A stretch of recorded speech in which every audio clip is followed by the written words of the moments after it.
લક્ષ્ય ન્યૂઝ, એક નજર, એક લક્ષ્ય. સુરેન્દ્રનગર જિલ્લાના ખેડૂતો સરકારની સહાયથી બાગાયતી ખેતી તરફ વળ્યા.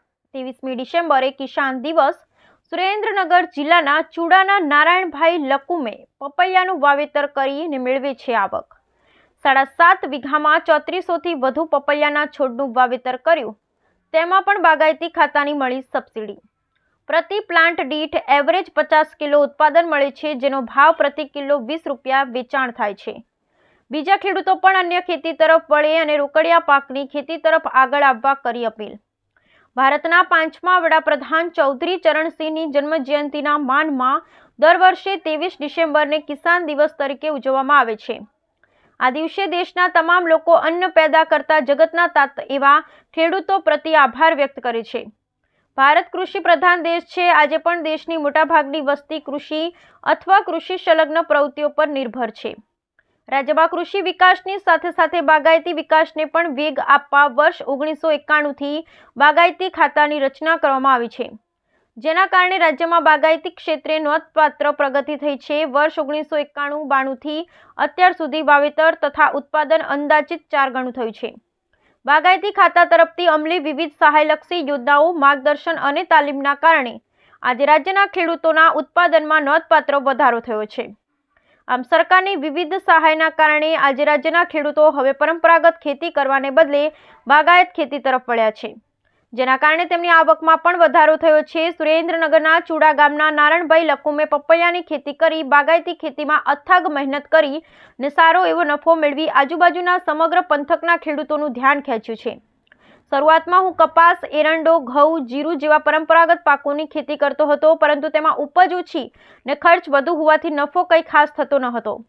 પાણીના સગવડ હોવાથી એકના એક પાકનું વાવેતર કરવાને બદલે કંઈક નવું કરવું એ વિચારી બધે તપાસ કરતી ખેતીની પદ્ધતિ બદલી બાગાયતી પાકોની ખેતી શરૂ કરવાનું નક્કી કર્યું. આમ બાગાયતી પાક વિશેની જાણકારી મેળવી અને તેમાં પણ પપૈયાની ખેતી તરફ વિશેષ આકર્ષણ ઊભું થતાં તેનું વાવેતર કરવાનું નક્કી કર્યું હતું. સરકાર દ્વારા બાગાયતી પાકોના વાવેતર માટે સબસિડી અને આર્થિક સહાય વિશેની વિગતવાર જાણકારી બાગાયતી ખાતાના અધિકારી પાસેથી મેળવી તેમના માર્ગદર્શન હેઠળ પપૈયાનું વાવેતર કર્યું.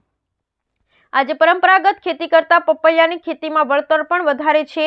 પોતે કરેલા વાવેતર વિશેની માહિતી આપતા તેમણે વધુમાં ઉમેર્યું હતું કે છેલ્લા 5 વર્ષથી બાગાયતી ખેતી કરે છે. 7.5 વીઘામાં 3400 જેટલા પપૈયાના પ્લાન્ટનું વાવેતર કર્યું છે, જેમાં એવરેજ એક પ્લાન્ટ દીઠ 50 કિલો પપૈયાનું ઉત્પાદન મળે છે ને અમારા ફાર્મ પરથી વેચાણ થાય છે, જેનો ભાવ પ્રતિ કિલો 20 રૂપિયા મળી રહે છે. વધુમાં તેમણે જિલ્લાના તમામ ખેડૂતોને બાગાયતી ખેતી તરફ વળવા જણાવ્યું હતું. આજે જિલ્લામાં બાગાયત ક્ષેત્રે ઘણી પ્રગતિ થઈ છે.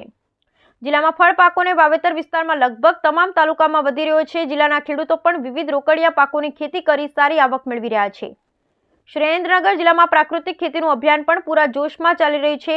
વધુમાં તેમણે જિલ્લાના તમામ ખેડૂતોને પ્રાકૃતિક ખેતી તરફ પ્રયાણ કરવા સંદેશ પાઠવ્યો હતો.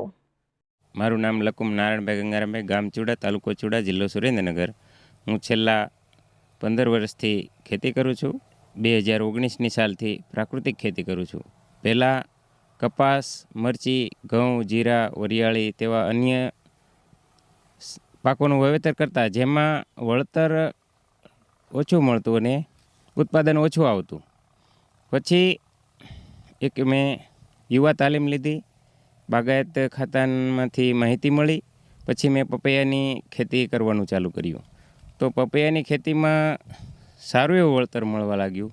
પણ એમાંથી આગળ આત્મા પ્રોજેક્ટ જે આપણે છે, આત્મા ચાલે છે, તેમાંથી પ્રાકૃતિક તાલીમ મળવાથી પ્રાકૃતિકમાં એના કરતાં પણ વધારે ઉત્પાદન મળ્યું. પહેલાં મારે વેપારી લોકોને ગોતવા જવું પડતું. અત્યારે જે પ્રાકૃતિક છેલ્લા 5 વર્ષથી પ્રાકૃતિક કરું છું, તો ફાર્મ ઉપરથી જ વેપારી લોકો મારો માલ લઈ જાય છે અને જેમાં જમીન પણ સજીવ થાય છે, ફળદ્રુપ બને છે અને પાક પણ સારી એવો થાય છે. આ જે આપણે અત્યારે ફિલ્ડ ઉપર ઊભા તે 3 એકર 7.5 વીઘામાં વાવેતર કરેલ છે અને 3400 રોપાનું વાવેતર કરેલ છે. એ 15 રૂપિયા એક પ્લાન્ટ આવેલો હતો અને પર એવરેજ જોઈએ તો 50થી 60 કિલો ઉત્પાદન મળતું હોય છે. શું ભાવ હોય છે બજારમાં? આમ રનિંગ લમસમ આખા વર્ષનું ભાવનું સર્વૈયું ગણવી તો 15થી 17 રૂપિયે પડી રહેતા હોય છે. હાલમાં અત્યારે 20થી 22 રૂપિયે પપૈયા વેચાણ થાય છે ફાર્મ ઉપરથી જ. બીજા ખેડૂતોને હું એટલું કહીશ કે ખરેખર ખેડૂતો જો અત્યારે હાલમાં જોઈએ તો આ વર્ષે અતિવૃષ્ટિના કારણે કપાસમાં કેટલું બધું નુકસાન છે એમ. તો હવે તેમાં આપણે સરકાર પાસે સહાય માગશું અથવા ટેકાના ભાવે વેચાણ નથી થતું, એવા અન્ય ઘણા બધા પ્રશ્નો હોય છે. તો આ બાગાયત ખેતી કે પપૈયાની કે અન્ય એવી ખેતી કરી અને સારું એવું બમણા કરતાં પણ વધારે ઉત્પાદન આવે છે. માટે ફાર્મ ઉપરથી વેચે જતું હોય છે. માટે અન્ય ખેડૂતોને હું કહીશ કે ખરેખર પ્રાકૃતિક ખેતી કરી આત્મનિર્ભર બની અને આપણે સ્વનિર્ભર થઈએ. ગયા વર્ષે મારે 1 એકર પપૈયાનું વાવેતર હતું, જેમાં 5.5 લાખ રૂપિયાનું ઉત્પાદન મળેલ. આ વર્ષે ફાઇનલ એટલું બધું આપણે અગાઉ ન કહી શકીએ, પણ એના કરતાં પણ વધારે ઉત્પાદન આવશે. એનું કારણ કે આ વર્ષે ભાવ વધારે છે ગયા વર્ષ કરતાં પણ.